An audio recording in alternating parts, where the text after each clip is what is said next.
There'll be bluebirds over the white cliffs of Dover. In the dark depths of the Second World War, one singer's voice rang out more memorably than anyone else's. It belonged to Vera Lynn. The shepherd will tend his sheep, the valley will bloom again, and Jimmy will go to sleep. If it had been left up to her, a remarkable career that spanned 8 decades might never have happened at all. If I had my way, I wouldn't have done any of this singing. I was sort of pushed into it, really, by my mum. I remember on one occasion driving to the venue, if we want to call it, in a bus and hoping it would break down so I wouldn't have to get there and sing. Yours till the stars lose their glory. Her distinctive voice earned her a place in everyone's hearts as the most memorable Forces sweetheart. Yours to the end of life's story. This pledge to you. A collection of Vera Lynn's greatest hits was released last year, and she and her daughter Virginia are here in the south of France waiting for important news. Hello? Hello, Dame Vera. Yes. It's Mark Wilkinson here from Decca Records. You are now officially #1 in the UK album charts. Congratulations. Oh, boy, thank you. #1. Aged 92, Dame Vera is the oldest artist to reach #1 in the UK album chart, outselling any of the remastered Beatles back catalogue.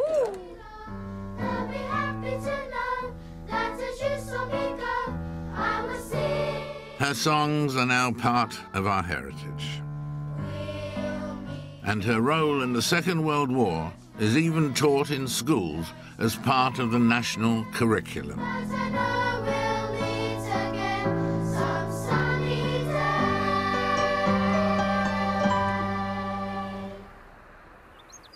I met Dame Vera Lynn at her home in Sussex to hear her extraordinary life story.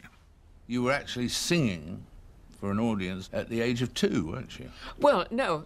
Well, among the family, yes. My uncle, who was a semi-professional comic, used to come home from the club that they were at and get me out of bed to sing to them when I was about 2.5. Vera Lynn was born Vera Welsh in London's East Ham in 1917. The East Ham Working Men's Club was at the heart of her family life, and at weekends, her father even compared the popular variety shows. Well, you know, if you were clubby people, as our family was, it was a way of life, really. Every weekend was in the club. We used to go to the fish and chip shop on the way home. Yeah. You used to have chips and I used to have the crackling. Do you remember? He's my older brother. Well, she's only my kid sister, and you're only 92, aren't you? Yeah. I'm 95, I shall be 96 on the 4th of March. He was a very nice dancer, my brother. Yeah. Weren't you? Well, yes. Took after Dad. I don't like saying so, but you're right. Money was always tight, and Vera's father was in and out of work throughout the 20s, sometimes at the docks, or as a plumber's mate, or even as a glassblower. Your voice is actually slightly more posh or whatever, just slightly, isn't it? Yes, well, I try to, because coming from the East End part of the world, and having a real Cockney dad, although my mother spoke very nicely. Oh, did she? Yeah. Oh, yes. She had a different schooling than my father.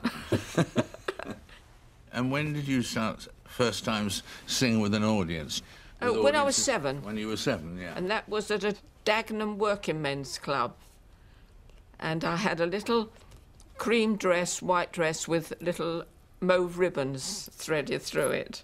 Oh. Made by my mum. She used to make all my clothes. She was a court dressmaker when she was a girl. Vera's mother, Annie, realised that her daughter's talent could help the family finances. I used to get 7 and 6pence for singing 3 songs, and if I got an encore, I got an extra 1 and 6, which paid for our fares. Was it rather daunting and sort of slightly terrifying, or by now did you love singing?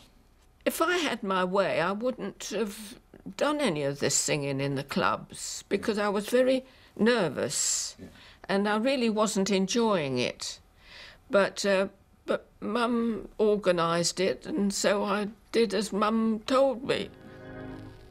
Up the wooden hill to Bedfordshire, heading for the land of dreams.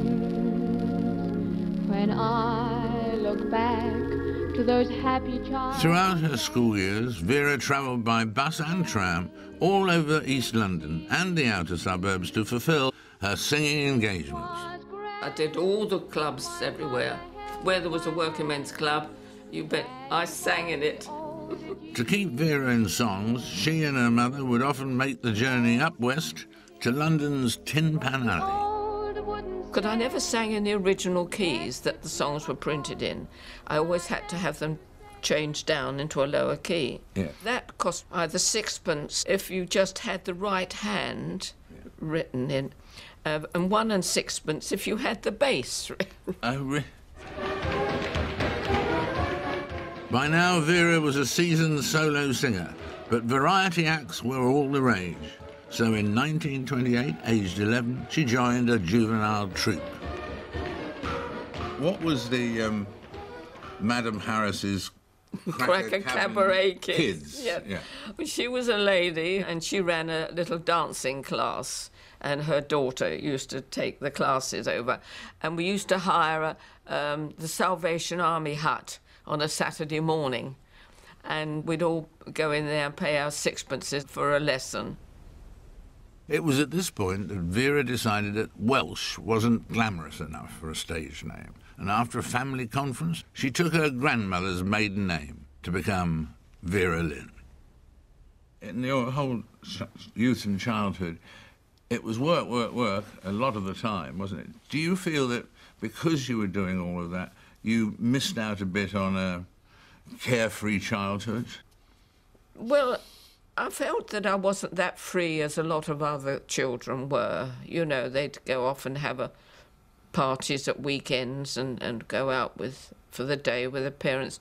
But first and foremost was in my mind was that, I've got a concert to do on Sunday or a cabaret on Saturday. And I was always careful that I kept my voice in. As young as I was, I looked after myself. Vera's show business career wasn't without other consequences. I wasn't an academically very clever girl. I used to get some very low marks. Apart from drawing and handwork and sewing, anything to do with my hands. But academically, no. Vera left school at 14. She wasn't sure what to do next and didn't yet see singing as a full-time career. I thought I'd go and find myself a job. So I went to the local labour exchange and signed on. And I said sewing was something I'd like to do. Anyway, I went, and I was never so miserable in all my life. All I was doing was sewing on buttons, which didn't interest me. I wanted to make garments. So I got home that night, and my daddy said, "What was it like?" So I burst into tears and said it was horrible. I wasn't allowed to talk, and we couldn't sing among ourselves, and all I did was sew on buttons. He said, "Well, how much are you getting for this?" So I said, 6 and 6pence a week. So he said, "Well, you've earned 1 shilling and a penny today." I said, "Yes." He said, "Right, that's your last day at work. Give it up and just carry on with your singing," which I did. A few days later, Vera received a postal order for 1 shilling and 1 penny. It was the only day's paid work outside show business that she was ever to do. The nightclubs were booming in the 30s. London was tapping its toes to the gay tunes of Tin Pan Alley. Popular music was by now a thriving industry, with gramophone records, radio broadcasts, and increasingly ambitious live performances.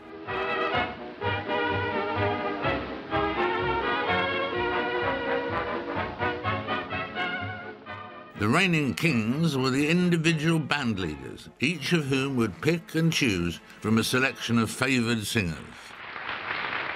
This was the era of the dance band, and vocalists, however good they were, very rarely were given any recognition on record labels, for example. It was the band that people went to see, so Jack Hilton, Ambrose, they were the big names. When sorrow comes to stay and all the world is grey, just starting right away, fading rainbow. Vera's next step was to find a band leader to hire her. And just redecorate. Her chance came one evening when she was performing at a well-known East End venue, Poplar Baths. Howard Baker, one of the East End's biggest band leaders, came to hear her sing.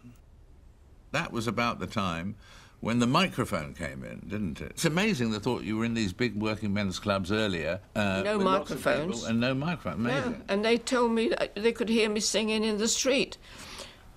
Well, you used a different power. But when the microphones came in, if you sang the same way, you blasted everywhere. So I had to have my songs transposed down a key, right, so I could sing in a softer way. Oh, so they came down still lower? So even lower, so I didn't have to belt so much to be heard at the back of the hall. Howard Baker kept Vera employed most nights, paying her 10 shillings for each appearance, and recorded her voice for the first time on a demo record that was never released commercially. It's home where the heavens are brighter, and there's a welcome on every smiling face. It's home where your cares are made light. When you hear your own voice for the first time, it just didn't sound like me. Horrible.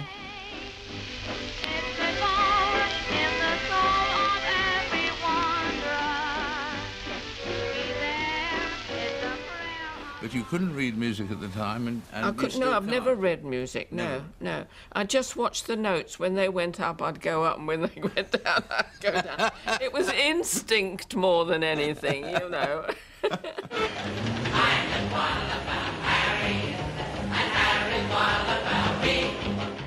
In 1934, Vera got a phone call. It was from famous band leader Billy Cotton, inviting her on tour. The partnership didn't last long. After less than 2 weeks on the road, Vera was fired. Her mother later told the press that Billy Cotton had said it was because you're not up to the standards of my band. How did Billy Cotton dare to send you home? Well, I think he took fright, really, having a young girl, because I was only about 15, 16, travelling around the country with a band of musicians. Then when I started getting very popular, you know, he said that was the worst day's work that he did.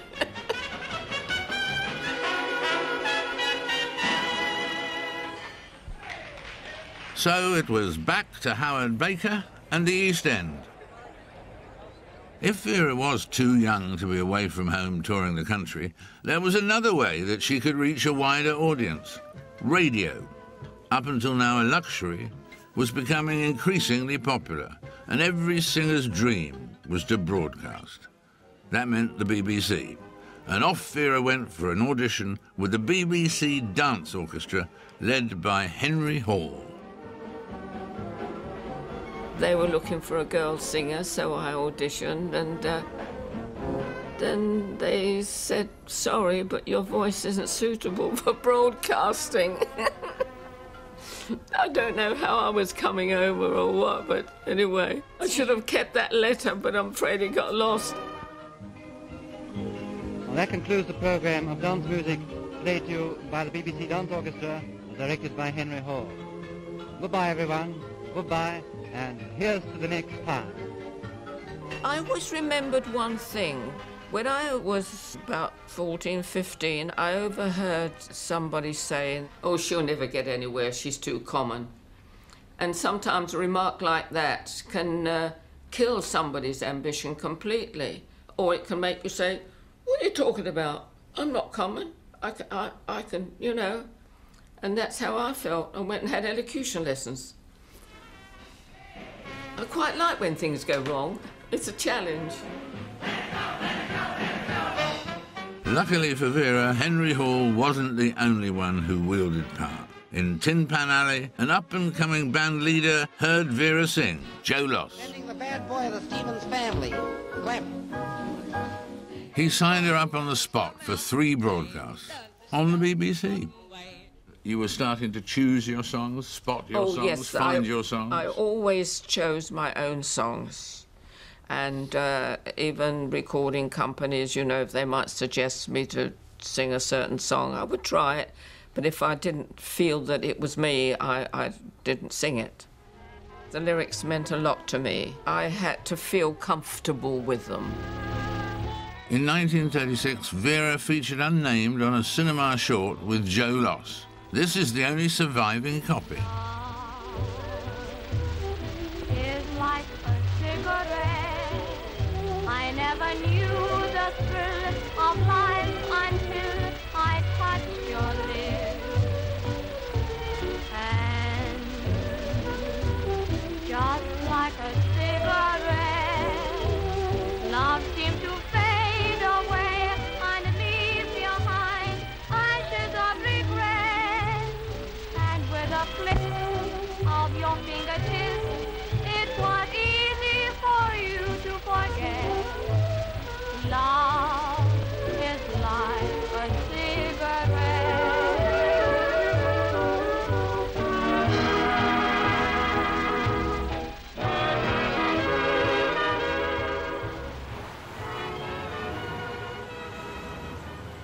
While band leaders may have been the stars, Vera was suddenly in demand. Dance band supremo Charlie Coons hired her for the glamorous West End Kazani Club. Beneath the moon and under the sun. Their performances were regularly broadcast live on the radio. It's no matter, darling, where you are. In 1937, Vera, who was now making a name for herself singing Tin Pan Alley's most popular songs, was approached by Bert Ambrose, the biggest band leader of all. He already had a regular girl singer, Evelyn Doyle, an American girl different from Vera in every way. Many people think that glamour girls, especially blonde bombshells, spend most of the time they're not on the stage in the hands of hairdressers, beauty experts, dress designers, and so on. Not Evelyn Doyle. She may live in an expensive part of London's West End, but she finds plenty of chance for a bit of strenuous exercise at the bars. Yes, it takes a lot of energy being a blonde bombshell. And go to town and get hotter and hotter and hotter and hotter and hotter and hotter. But until I feel that I can give it all I've got, I don't want to get hot. I tried to be friendly with her, but she objected to me being with the band. I suppose I was a bit more popular than her because of the style of music I was singing. I was singing all the modern popular songs. And she was a jazzy girl, you know. After the show, Vera used to get the bus straight home to her mum and dad in East Ham, while Evelyn went off to drink whiskey and play poker with the boys. She was also having an affair with Ambrose. After months of touring, the ill feeling between Evelyn and Vera came to a head, so Vera confronted Ambrose. I said to him that I was leaving. He followed me to the side of the Wings one concert and said, "Oh, you can't go, you can't go. I'll double your salary." So I did stay on a bit longer. Night and day. Vera was broadcasting regularly with Ambrose and her voice was becoming well known.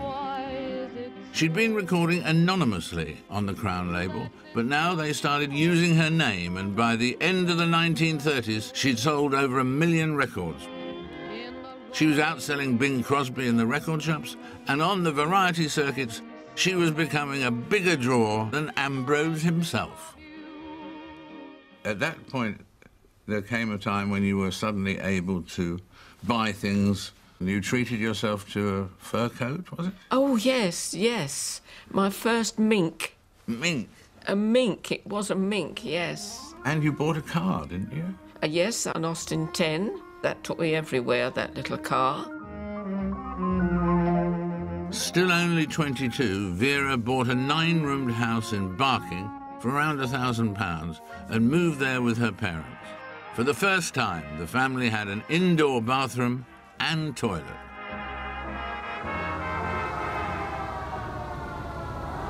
September the 3rd, 1939. I have to tell you now, this country is at war with Germany. What were your first thoughts, Vera, when war was declared? I was sitting in the garden with Mum and Dad having a cup of tea, listening to the radio, and then war was declared. So I said, well, there goes my career. Just as I was beginning to get known a bit, I shall finish up in a factory. All cinemas, theatres and other places of entertainment are to be closed immediately until further notice. As it turned out, Vera's predictions for her future couldn't have been wider of the mark. In early 1940, a poll was conducted amongst the troops sent to France to find their favourite singer. To this day, you're known, one of the things you're known as is the Force's Sweetheart. Yes, well, that title came from a newspaper competition. People to choose their favourite singer, and they chose me. The war was to cement Vera Lynn in people's hearts and minds forever. By 1940, most of Europe was under the Nazi jackboot, and the Battle of Britain was raging in the air. People needed an escape from reality, and the demand for entertainment was greater than ever. The theatres came back to life, and in the same month that Germany started bombing London in earnest, Vera began a run in the show Apple Sauce. I was at the Open Empire to start with, and then fortunately they moved the show to the Palladium. And while we were at the Palladium, the Open Empire got a direct hit. So it was just as well for me, otherwise I wouldn't be here talking to you now.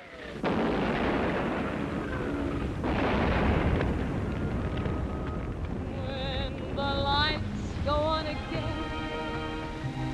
all over the world, the boys are home again, all over the world, then we'll have time. Sometimes you used to stay on and entertain the audience. Well, I mean, the manager would come out and say the siren had gone, as if we didn't know we could hear it. But those who wished to leave could leave, but if you wanted, you could stay. And we used to have little concerts, you know, until the all clear.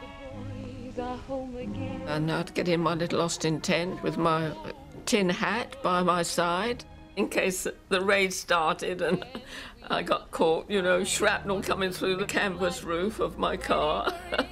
Carry on, London. When the lights go on again, all over. Were you afraid? People always ask me that. I said no, because everyone was in the same boat. There were terrible things happening with the people, particularly in the East End. You just got to get on with everything and do your job, whatever it is. And I can say I never really felt afraid. For all her success, Vera was still the girl from East Ham, as Florence Desmond, who was appearing in Applesauce with her, was quick to point out. She was a very young, naive girl. Desi guided me in an awful lot of things. First of all, she said, I think you need a new dress. I don't think you know... You need a new one? That's not suitable for you. So she took me to her dressmaker, and I know it took my whole year's coupons. But it was... Vera, I can see you now. It was pink, and you had big shoulders. Oh, yes, the big 40s. sleeve, and your tiny waist. Oh, they put a couple of forces here, I think. Yeah, they did. This is the BBC programme for the forces. Good morning, everybody. Here is the first... This was the first war where radio broadcasting played a major role, uniting the home front with the fighting front. Vera had suggested to the BBC that she do a 15-minute request programme for the boys abroad. And I was called down to the stage door one day. Howard Thomas wanted to speak to me. So he said, well, we're going to do your programme, but not 15 minutes, as you suggested, but a half an hour. And we're going to call it Sincerely Yours, because we think you sing sincerely.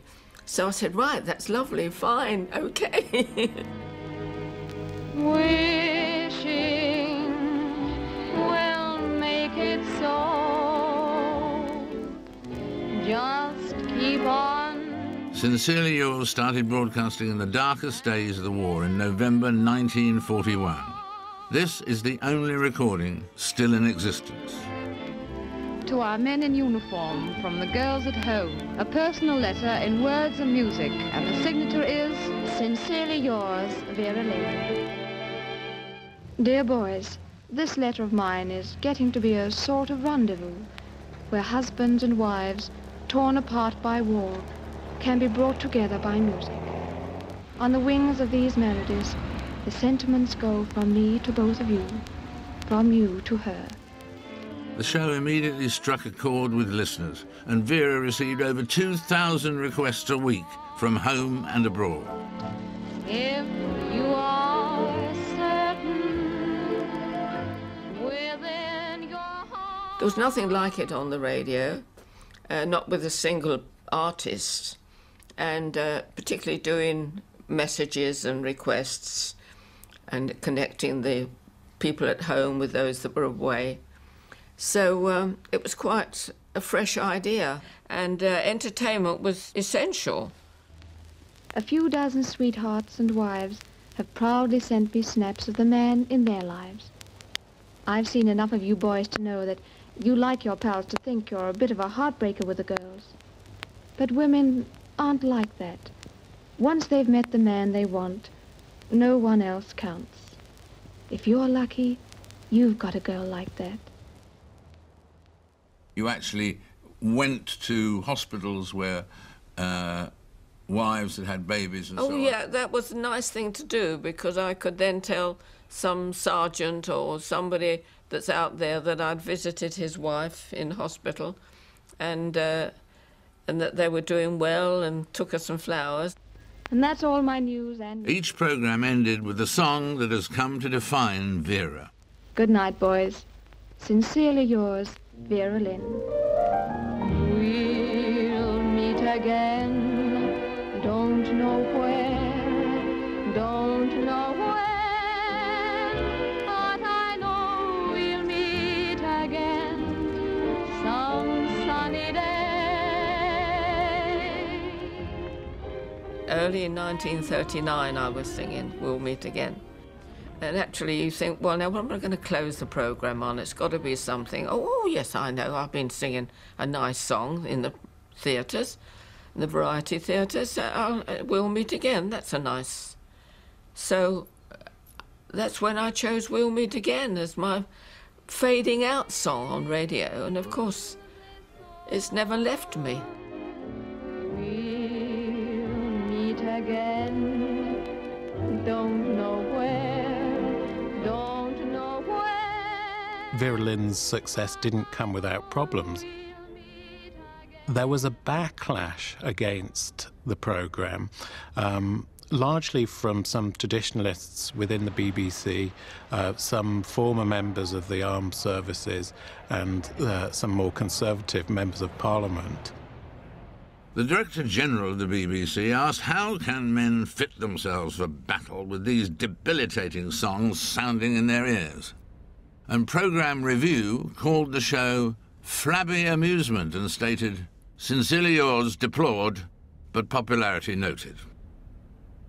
Too sentimental, making the boys homesick. And I said, that's rubbish, a lot of rubbish. I said, because the letters are so thankful for the programmes like that, taking news from home and having messages sent from one to the other.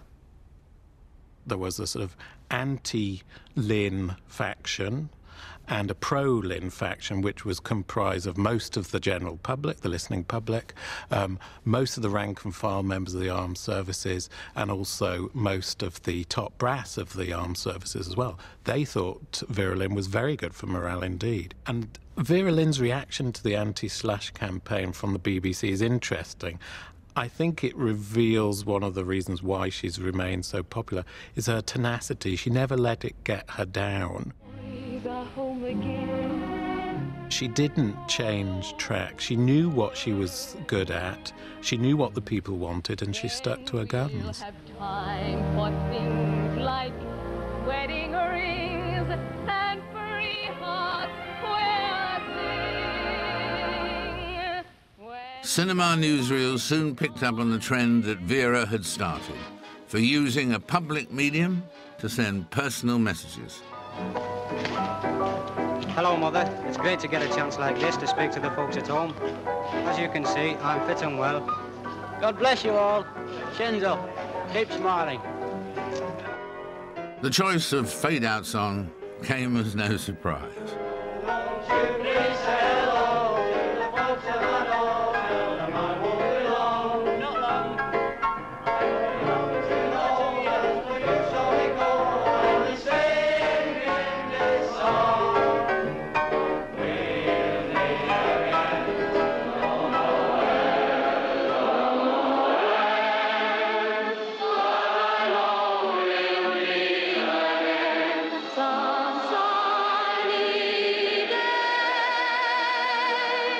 And it was to the cinema that Vera herself was now invited to make the first of 3 films for Columbia Pictures.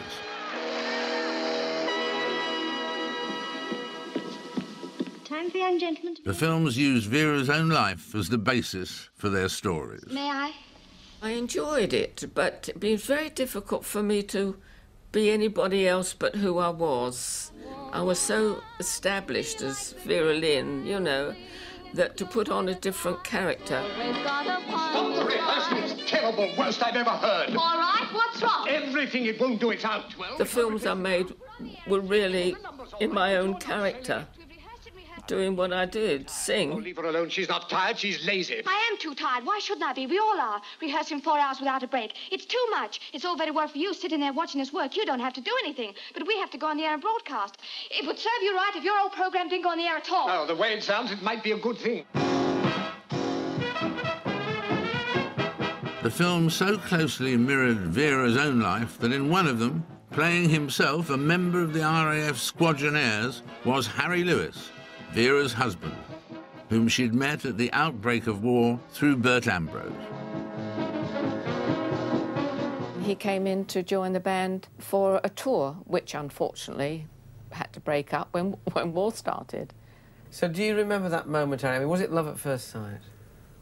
Well, I think I can say yes, because I saw her there and I thought, oh, that's just my style. And when we left there, I said, well, where are you going? And she said, I'm going to Denmark Street. So I said, come on, we'll get a cab. A taxi? I'm not going in a taxi with you. I'm going to get on the bus. So we got on the bus and we went upstairs on the bus, right? And I went to pay her fare. Don't want to know. Don't pay my fare. I don't want to get compromised. You know? Compromised for Tums. Were you really frightened of him?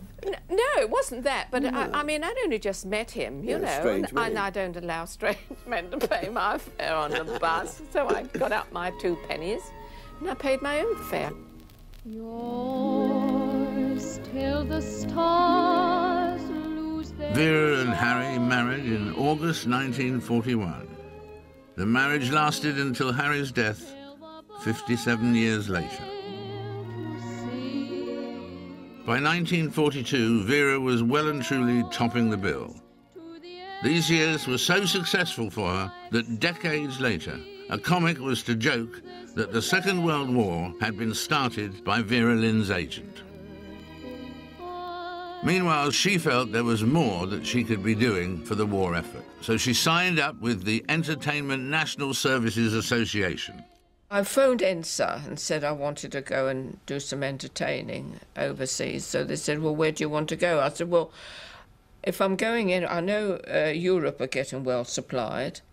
I want to go somewhere where there isn't any entertainment. So they said, well, Burma's the only place, you know.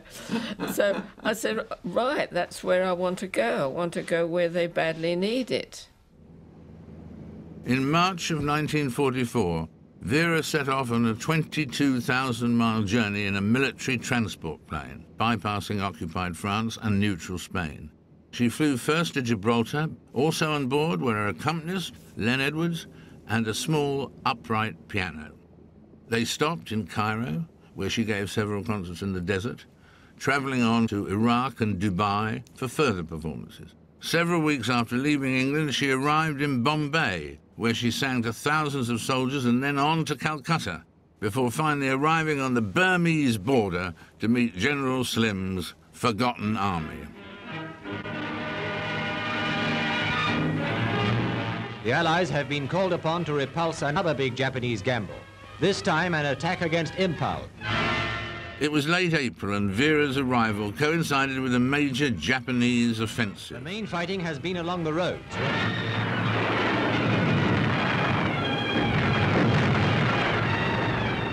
I was told I wasn't allowed to take a diary, just in case I was captured by the Japanese. But I did. I took my little diary, my little pencil, and just about see it, tiny little writing. Slept on stretcher, oh yes, balanced on 2 kitchen chairs. A rotten night, I should think so. She travelled hundreds of miles down the Arakan Road, close to the front line, performing all along the way. Terrible journey to Dag Sahari rest camp. First show to 4,000 boys. Terrific crowd. Police, well, needed.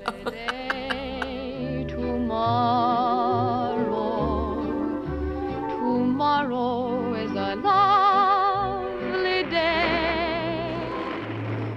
She and Len journeyed back and forth through Burma, dragging their small piano behind them through terrain so rough it almost fell apart. We continue on to the front. The road is impossible. The second part of her journey took her to Dimapur, only a few miles from Kohima, where the battle, which was to prove the turning point of the war in Burma, was at its height. Just forget your troubles. 2 shows, boys from the front, to bed, worn out. A lot of hardship. Oh, yes, but it was a wonderful experience. I mean, it's the highlight of my career, really. But my strongest memories of Burma was going round the hospital tents, holding their hands, you know. They didn't always want me to sing to them, just to sit there and talk to them and reassure them that everything was all right at home. When you're visiting the boys, these sick boys, and it was what with the heat and the smell and everything, you know, I asked for a glass of water and said, sorry, we haven't got any. Someone said to me once that, well, you being here, home doesn't seem so far away. At the time, it was reported that Vera had packed numerous ball gowns. In fact, she took only one, the same pink dress that had cost her a year's coupons back in 1941. Tell me about that pink dress. The pink dress that you picked especially for the boys in Burma. Well, it was a very pretty dress I had for the stage. I thought, well, I'll take one dress with me. I knew I was going to be in khaki most of the time. Anything, only wore it once. It was so hot and I was perspiring and the boys were laughing and I couldn't understand what they were laughing at. And they were watching the perspiration gradually spreading across my body, you know, and they thought it was very funny. My dress was two colours, pink and black. I think Vera Lynn is quintessentially the sort of English Rose, if you like. She was a singer, but she wasn't particularly glamorous. She was attractive, and yet she wasn't particularly sexy, I suppose is a word that we'd use today. I think her great appeal, particularly for men in the armed forces, was that she was down to earth, ordinary, and she was sincere. She really believed in what she was singing, and people felt that she meant what she was singing. I think she represented, for the men out on the front, the kind of girl that they would like to have waiting for them back home.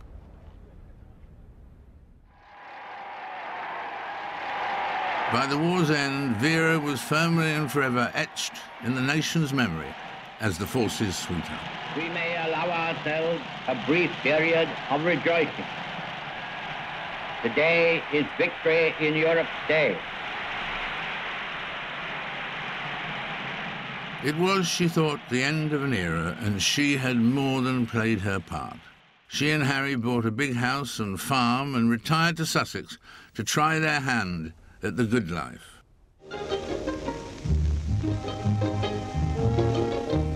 Hi, Mummy. Ah, here she is. Quite close at hand after all.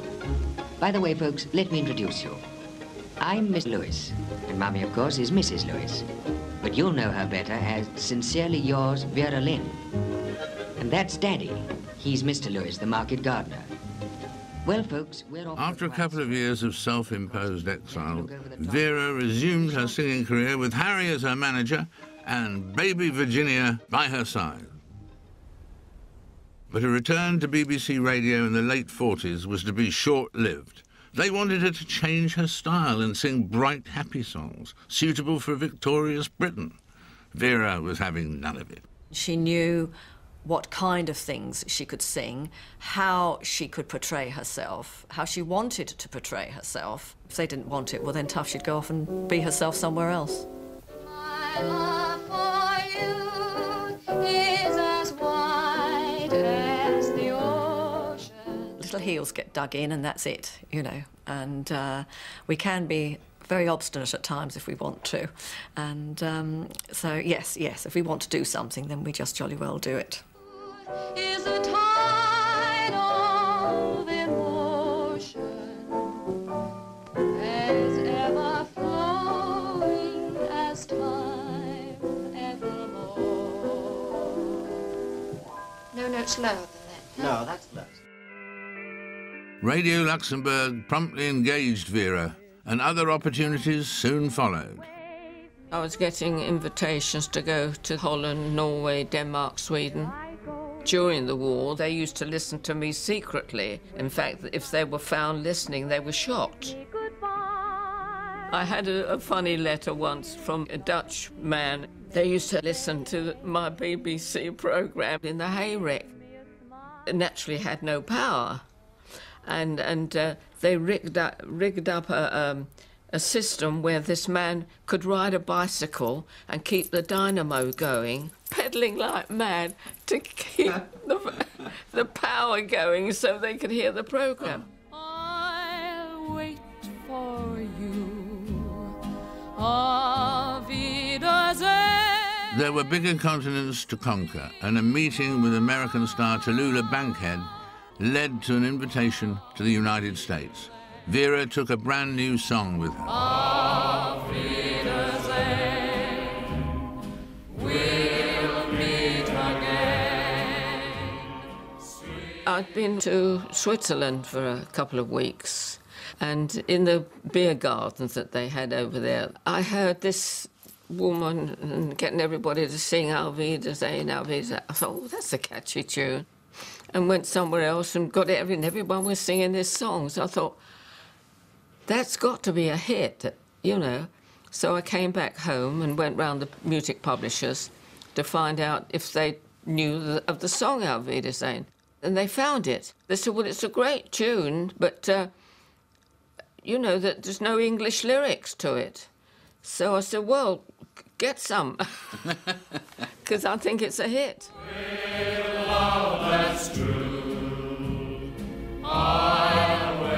In 1951, Vera became the first British artist to have a #1 hit in America with this song. It was a big hit in Britain, too.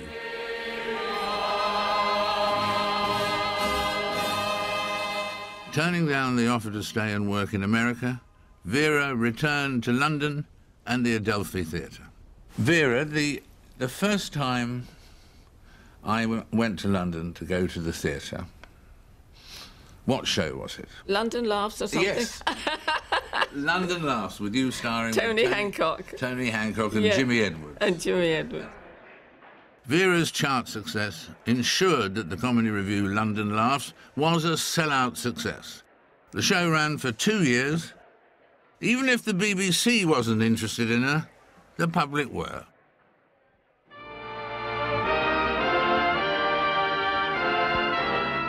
When commercial television started in 1955, she was hired almost at once for a series of programmes.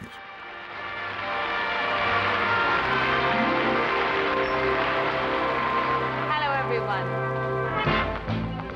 And Vera, always able to move with the times, while remaining reassuringly the same, embraced this latest opportunity. I used to walk in the shade with my blues on parade. Now I'm not afraid. No sooner had she appeared on ITV than the BBC welcomed her back on both television and radio. You must remember this. A kiss is still a kiss. A sigh. Now living in a big house in Finchley, her daughter Virginia's childhood was far removed from Vera's own. Fundamental things apply as time goes by. Well, I think the 50s were the best years. It was just after the war. It was like a tree beginning to re-bloom. Buds were coming out again and coming back to life. Let's all make a go of it. And that's how I feel the 50s was. There wasn't the hassle there is today. Wasn't so much traffic on the roads. And although we were just recovering from rationing, we were quite happy with what we got. I think it was a good time, the 50s. Never out of date. Vera was living the dream, and women's magazines held her way of life up to the public as an example of how to have it all, 50s style. I think she's a symbol of working class aspirations in the post-war period. She becomes associated with the better lives, the nicer homes, the more secure family lives, because let's not forget, it's only really after the Second World War that the family, for the majority of people in Britain, becomes happy experience once they've got full employment and growing prosperity. Goes by.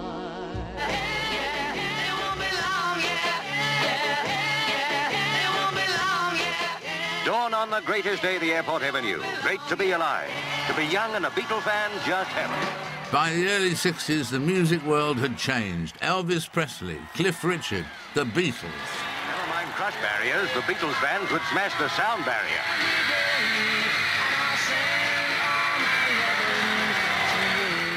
You're not getting a bit too, Me getting square?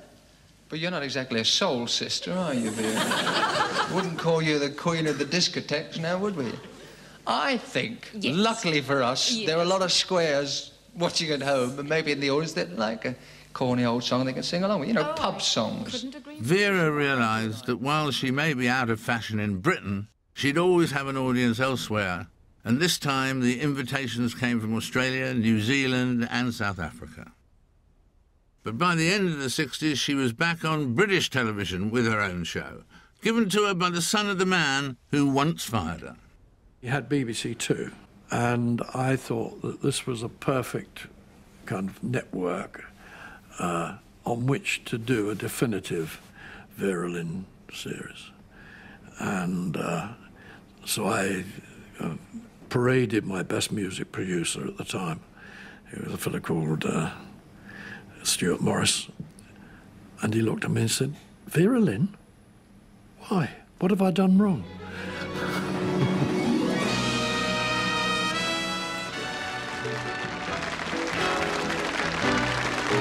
There's a kind of hush all over the world tonight, all over the world. My landlady used to get tickets for TV shows, and I thought, well, you know, Vera Lynn, well, I've got the ticket, I might as well go. Bit old hat, really. I was completely blown away. This is 1969, so Vera would have been in her early 50s already.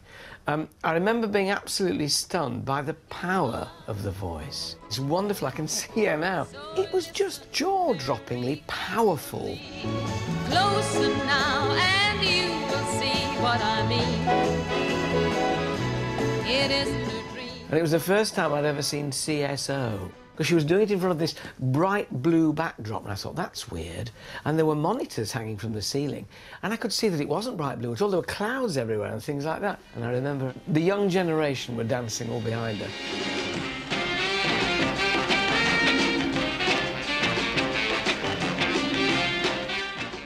I did a Vera Lynn series, and she was singing some big ballad at the end of the show.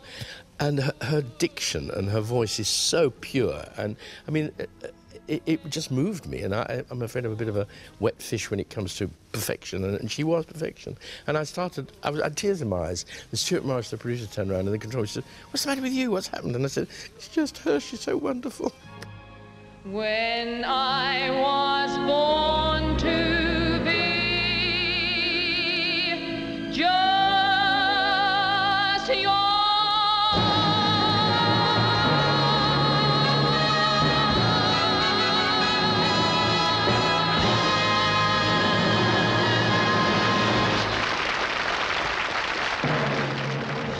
And now, ladies and gentlemen, it's my great pleasure to introduce you to Miss Vera Lynn.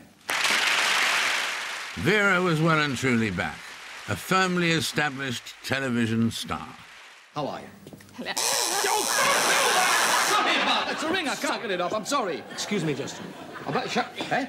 Listen. You're going to come over because I'm going to say a line. Oh, are you? I was going to say. I was going back. Hey? I was going to. No, it's all in it. Yeah. I was going to say, I bet that shook the chalk off the White Cliffs of Dover. Oh.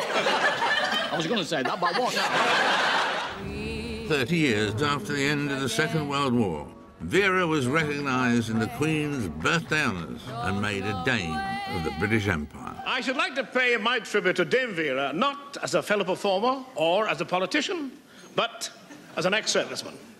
Here is an old soldier's ode to Dame Vera. Let us all sing in praise of Dame Vera, to whom at last justice is done, who ne'er to our hearts has been dearer since the war against Hitler was won. She sang of the White Cliffs of Dover. She told us that we'd meet again. We'd be up to our armpits in clover. And goodbye just meant auf Wiedersehen. And when in due course the war finished, I'll swear with my very last breath, the Nazis weren't by Churchill diminished. 'Twas our Vera who sang 'em to death. Wishing will make it so. Over the next few years, Vera began, as she put it, to phase her way out. Although she performed less and less often, she could always be relied upon to sing at military reunions and Remembrance Day celebrations. I'm proud of her.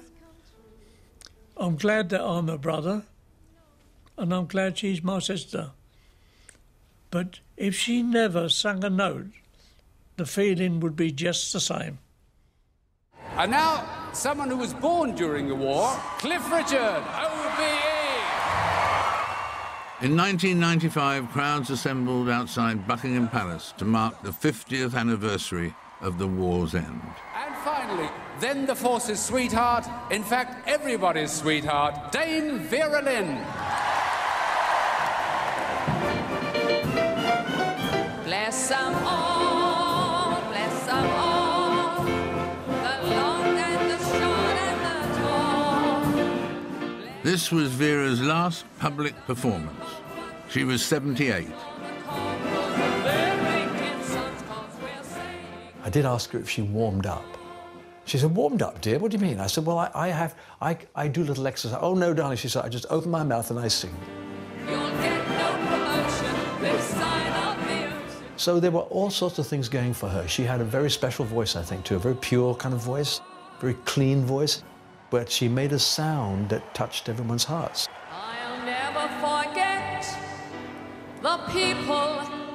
On that particular occasion, I remember meeting Queen Mother, and I happened to say, well, of course, to the Queen Mother, I said, you know that these songs that we've all been singing, you probably know these much better than us. And she said, "Oh, my dear, we've been practicing for a month."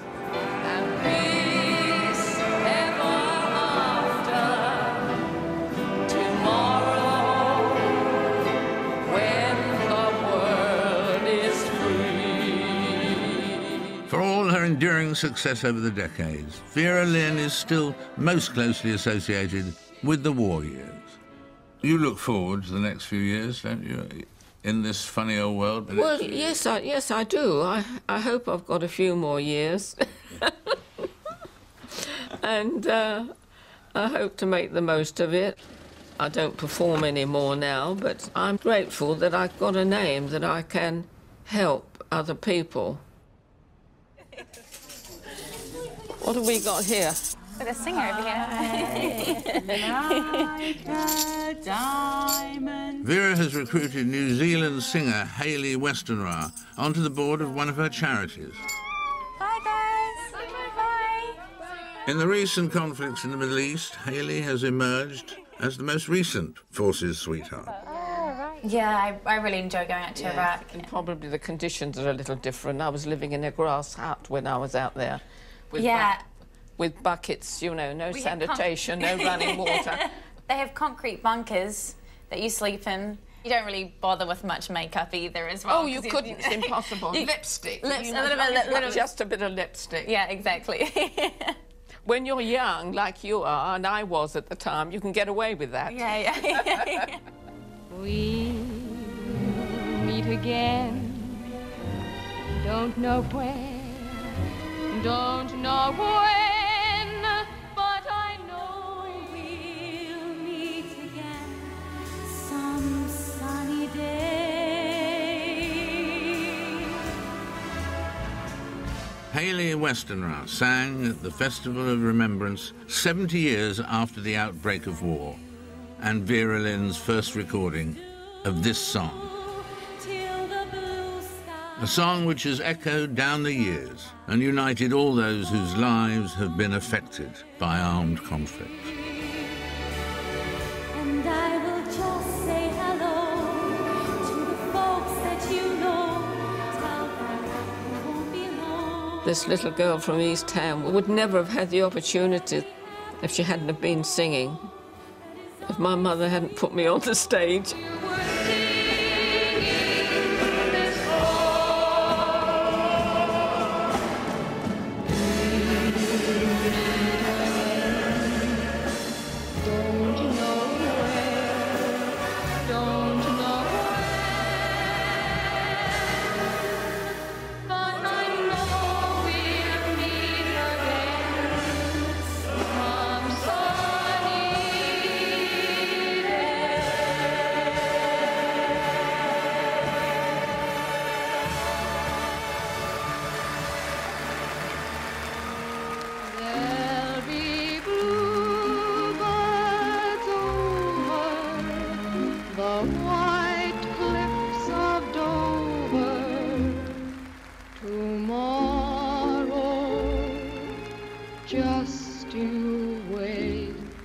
and a sea.